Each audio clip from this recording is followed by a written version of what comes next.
Good morning class 8। आज मैं आप लोगों को लेसन नंबर 4 समझाने जा रही हूँ।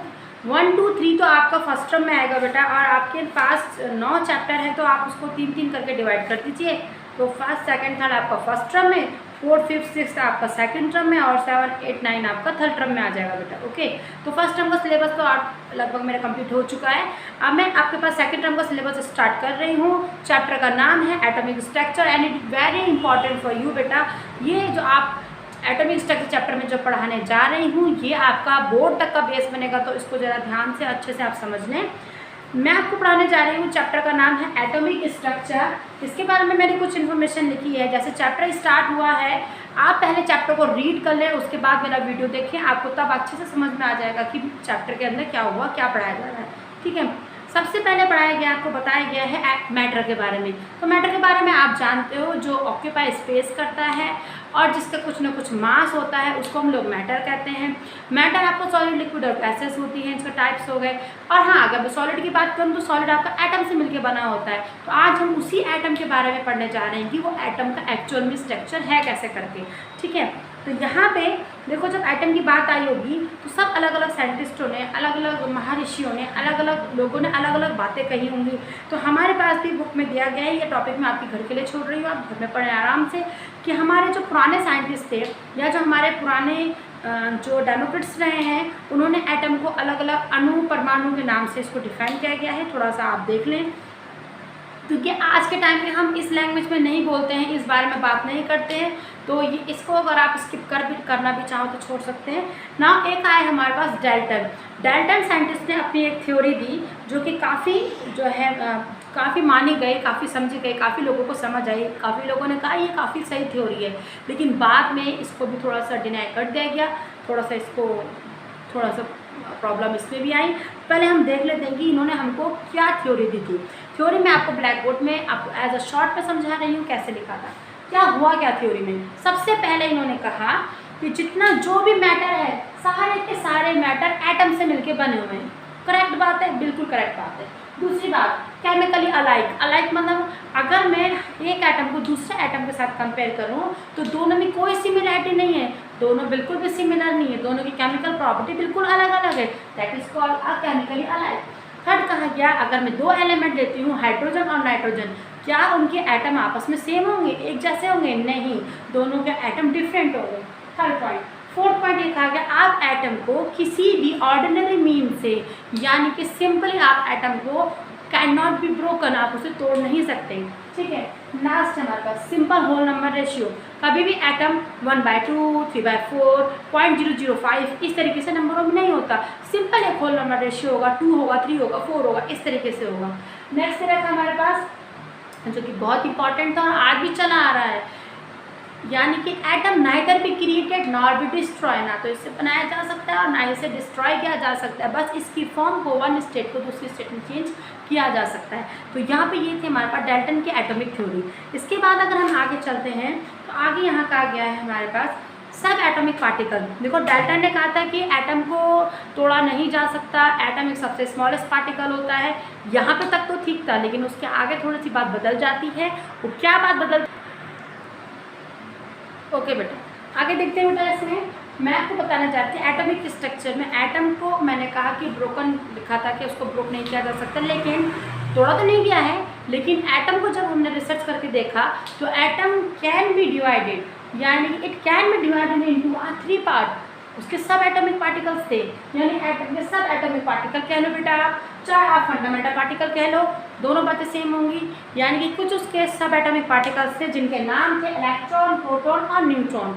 ठीक है, इलेक्ट्रॉन को डिस्कवर किया था जे थॉमसन ने, न्यूट्रॉन को डिस्कवर किया था यूजेन गोल्डस्टीन ने, और प्रोटॉन को यूजेन गोल्डस्टीन ने, और न्यूट्रॉन को जो जेम्स कैडविक ने जो है डिस्कवर किया था। ठीक है, इसके बाद हमारे पास इलेक्ट्रॉन को डिस्कवर जो किया गया है वो कैथोड रे एक्सपेरिमेंट के थ्रू किया गया है, और इलेक्ट्रॉन को डिस्कवर एनोड रे के थ्रू किया गया है।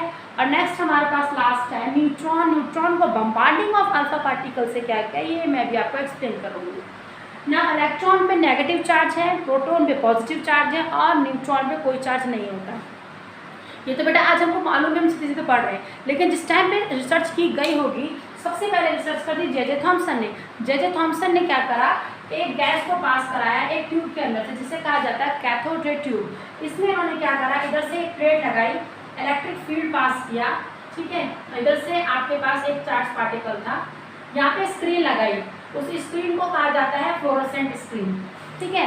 आपने कोई गैस पार्टिकल लिया, आप जानते हो गैस एटम से मिलकर बनी है, तो जब उन्होंने इलेक्ट्रिक फील्ड यानी कि करंट पास किया, तो करंट पास करते ही इन्होंने देखा, क्योंकि इन्हें नहीं पता था ना उस टाइम कि नेगेटिव चार्ज है पॉजिटिव चार्ज है, उन्होंने इस तरफ भी स्क्रीन लगाई, इस तरफ भी स्क्रीन लगाई, क्योंकि देखो पार्टिकल है, इलेक्ट्रॉन हो चाहे प्रोटॉन हो, वो आपको ऐसे तो नजर आने वाला नहीं है, तो वो क्या करेगा, हमने स्क्रीन इस तरीके की लगा दी, फ्लोरोसेंट स्क्रीन कहते हैं, यानी कि अगर उसमें पार्टिकल टच होगा तो इस तरीके से एक पॉइंट बनेगा, ठीक है, ऐसे पॉइंट बनते हुए नजर आएगा जिस भी साइड होगा, तो उससे अंदाजा लग जाएगा। और आप जानते हो जो इलेक्ट्रिसिटी होती है वो पॉजिटिव नेगेटिव दो पार्ट में बटी हुई होती है, यानी कि दो टर्मिनल होते हैं, उसके पॉजिटिव टर्मिनल होता है, नेगेटिव टर्मिनल होता है, ये हमको पहले से मालूम था।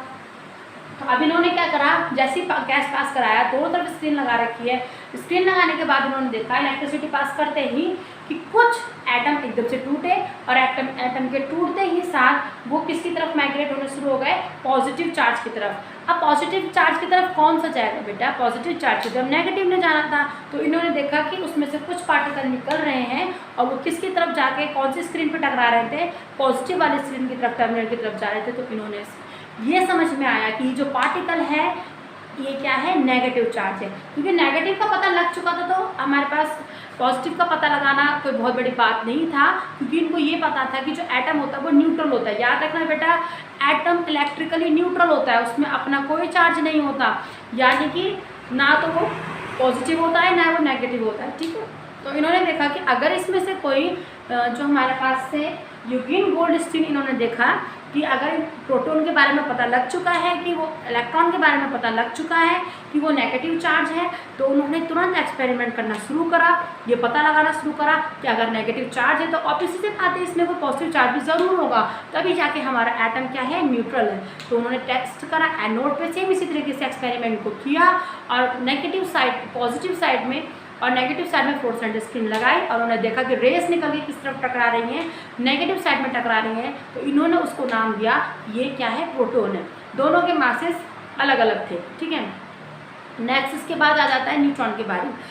अब यहाँ पे क्या हुआ कि नेक्स्ट साइंटिस्ट ने ये तो समझ में आ गया था कि दोनों के चार्ज, उन्होंने जब एटम को चार्ज, इसके बारे में तो समझ में आ गया इलेक्ट्रिकली न्यूट्रल, जब इन्होंने वेट को करना चाहा तो उन्होंने वेट देखा कि इलेक्ट्रॉन का प्रोटॉन का, सपोज मैं एग्जांपल देती हूँ, मेरे पास जो एटम है उसका जो वेट है वो 10 है, और मैंने जो इलेक्ट्रॉन और प्रोटॉन इनका जो वेट देखा वो 4 और 4 देखा, 4 इसका 4 इसका, यानी 8, ठीक है। अभी 2 क्या है, ये 2 चार्ज कहाँ से है, तो वो 2 चार्ज के पीछे जो खोज करी है वो करी न्यूट्रॉन ने। न्यूट्रॉन ने एक अल्फा पार्टिकल लिया जिसमें ऑलरेडी पॉजिटिव चार्ज था, उसको उन्होंने क्या कराया, बम्बार्डिंग, यानी कि उसमें आपको इलेक्ट्रिसिटी पास करवाई और उसे एक्सप्लोड कराया, धमाका करवाया। तो धमाका कराने पे उन्होंने देखा कि वो जो टूट रहा था इलेक्ट्रॉन प्रोटॉन के अलावा, उन्होंने देखा कोई ऐसा भी पार्टिकल था जिसका मास तो था लेकिन कोई चार्ज नहीं था, तो उन्होंने उसको नाम दिया न्यूट्रॉन। तो इस तरीके से इलेक्ट्रॉन, प्रोटॉन और न्यूट्रॉन की डिस्कवरी होती है, ठीक है। इसके बाद हमारे पास आता है रदरफोर्ड। रदरफोर्ड ने भी अपना क्या दे रखा है बेटा, न्यूक्लियस को उन्होंने डिस्कवर, न्यूक्लियस को रदरफोर्ड ने जो है डिस्कवर किया, क्योंकि इलेक्ट्रॉन प्रोटॉन न्यूट्रॉन हो चुके थे, लेकिन अब हमारे पास एक और उन्होंने एक्सपेरिमेंट किया। उन्होंने क्या किया बेटा, उन्होंने गोल्ड की फॉइल ली, याद रखना गोल्ड की फॉइल पे रदरफोर्ड ने एक्सपेरिमेंट किया था। गोल्ड की फॉइल ली है और एक लाइट पास करवाई, वो लाइट अल्फा पार्टिकल थी, ठीक है, याद रखना नाम, ये है अल्फा पार्टिकल, और इन्होंने जो करा है वो ये हमारे पास गोल्ड है। इन्होंने देखा कि जब इन्होंने लाइट पास कराई, कुछ तो सीधे आगे निकल गए, फ्लोरोसेंट स्क्रीन से सीधे आगे निकल गए, कुछ ने काफ़ी लंबा डिफ्लेक्शन करा, कुछ ने कम डिफ्लेक्शन करा। तो इन्होंने देखा, और कुछ क्या हुए कि सीधे सीधे टकराने के बाद बाउंस बैक हो गए, बिल्कुल वापस चले गए। तो बिल्कुल वापस जाने का मतलब ये था कि इन्होंने कुछ इस तरीके से एग्जामिन किया। उन्होंने कहा कि शायद इस तरीके से हमारे पास रदरफोर्ड ने कहा कि एटम है स्फेरिकल शेप में, बीच में है आपका न्यूक्लियस, वो पार्ट है एक हार्ड कोर है जिसमें आके टकरा के वापस जा रही है, यानी इसका चार्ज पॉजिटिव है। इसी वजह से क्या हो रहा है कि जब मैं अल्फा पार्टिकल पॉजिटिव लाइट होती बेटा, तो पॉजिटिव लाइट जब आपकी गोल्ड पे पड़ रही थी, तो गोल्ड पे जो सेंटर पे पड़ी जहाँ से वो बाउंस बैक हुआ वो भी पॉजिटिव चार्ज था, इसलिए तुरंत रिपल्सन हो गया। वापस चले गया। तो उसने कहा कि एक हार्ड कोर बीच में कोई ऐसा है जिसका अपना कोई मास है, भले ही वो मास एटम के मुकाबले बहुत कम था, comparatively very small, but have मास ना। उसने कहा कि इस पार्ट को मैं क्या कहता हूँ, न्यूक्लियस कहता हूँ। ये एक्सपेरिमेंट किया था रदरफोर्ड ने। इसके बाद हमारे पास आता है नई थ्योरी दी गई है हमारे पास, modern arrangement of particle within an atom. Atom की कुछ थ्योरी थी। पहला थ्योरी में ये कहा गया बेटा कि एटम को डिवाइड किया जा सकता है सब एटॉमिक पार्टिकल्स आपके इलेक्ट्रॉन, प्रोटॉन और न्यूट्रॉन में। इसके बाद उन्होंने कहा गया कि जिसमें आपका इलेक्ट्रॉन, जैसे मैंने आपको स्ट्रक्चर बना के दिया है, इसी स्ट्रक्चर को आगे कंसिडर करके उन्होंने कहा कि जहाँ पे इलेक्ट्रॉन घूम रहा है, ये गोल गोल घूम रहा है, इसको ऑर्बिट बोलो, ऑर्बिट, जहाँ पे ये घूमते हैं, जैसे सूरज के चारों तरफ प्लैनेट घूमते हैं ऑर्बिट में, उस तरीके से हमने कहा ये ऑर्बिट पे घूमता है। प्रोटॉन बीच में होता है, न्यूट्रॉन भी बीच में होता है, और वो स्टेशनरी होते हैं। ये बात कही इन्होंने। तीसरा उन्होंने कहा कि अगर इन्होंने कहा कि जो बीच में हमारे पास है, यानी कि प्रोटॉन प्लस न्यूट्रॉन, इसको मिला के कहा जाता है न्यूक्लियॉन। न्यूट्रॉन और ये जो आपस में जुड़े हुए हैं, एक स्ट्रॉन्ग न्यूक्लियर चार्ज है जिसने इसको आपस में होल्ड करके रखा हुआ है। बल्कि इस न्यूक्लियर चार्ज ने तो इस लास्ट वाले इलेक्ट्रॉन को भी ऑर्बिट में घूमने पे मजबूर कर रखा है, ये वहाँ पे घूम रहा है। यानी कि अगर न्यूक्लियर चार्ज नहीं होता तो इलेक्ट्रॉन यहाँ से कब का बाहर जा चुका होता। ठीक है, तो यानी एक स्ट्रॉन्ग न्यूक्लियर चार्ज इसमें होता है। इसके अलावा इन्होंने दे रखा है the entire mass of atom lies in nucleus, सारा का सारा मास जो है वो आपका न्यूक्लियस पे है। इसके अलावा कहा जो ये ऑर्बिट आपने बनाया है, अब ये तो नहीं है कि ना कि हर एटम में एक ही ऑर्बिट होगा, नहीं, अलग अलग ऑर्बिट होते हैं। यानी कि एक हमारे पास मैं इस तरीके से कंसिडर कर लूँ, 1 2 3 4, और ये बेटा सो ऑन हो सकते हैं, तो इसको अलग अलग नाम से कह दिया आपने। कहा अगर पहला है तो आप इसको K बोलोगे, दूसरा बनेगा उसे L बोलोगे, आगे आप उसे M बोलोगे, ये आपके पास चॉइस है। KLM हम बोलते हैं, आपके पास चॉइस है, आप ABCD बोलना चाहते हैं, बोलो, इससे कोई फर्क नहीं पड़ेगा, लेकिन वो एनर्जी लेवल है, KL और M से डिनोट किया गया है। अच्छा, अब मैं लेवल बोल रही हूँ ना, तो मैंने एनर्जी लेवल बोला, दैट्स मीन कि हर उसमें उसका एनर्जी लेवल अलग अलग होगा। यानी यहाँ पे इसका एनर्जी लेवल 10 है, आगे 20, आगे 30, 40 इंक्रीज होता रहता है। तो एनर्जी लेवल आपके लगातार बढ़ते रहते हैं। ठीक है, नेक्स्ट रखा है इन्होंने यहाँ पे हमारे पास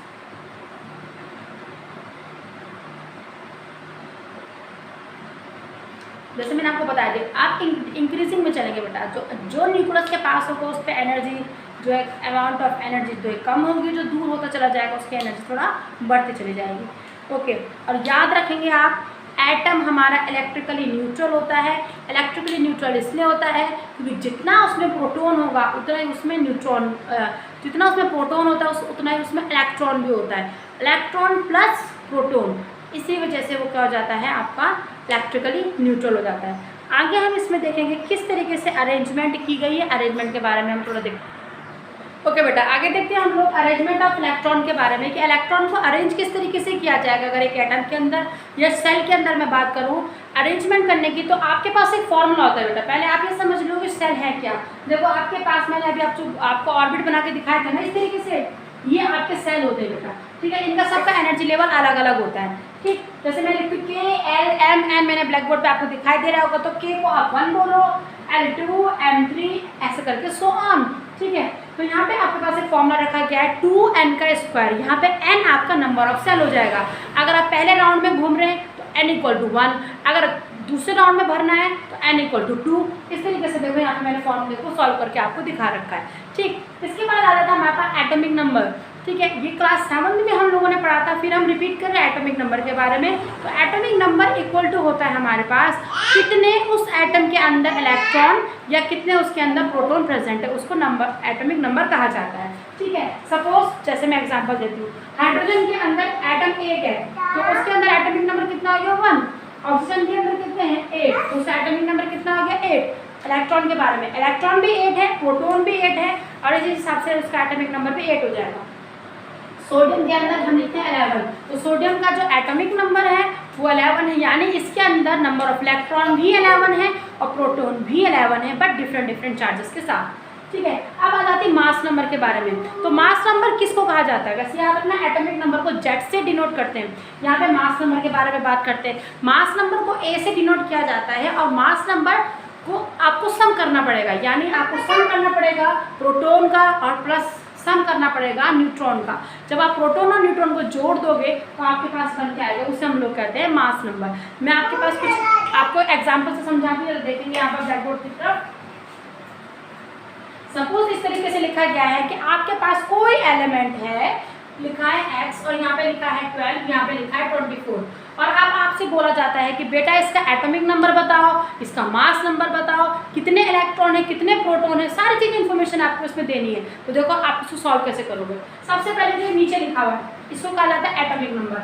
आप कहोगे कि इसका एटॉमिक नंबर है 12, यानी इसमें इलेक्ट्रॉन भी 12 है, प्रोटॉन भी 12 है।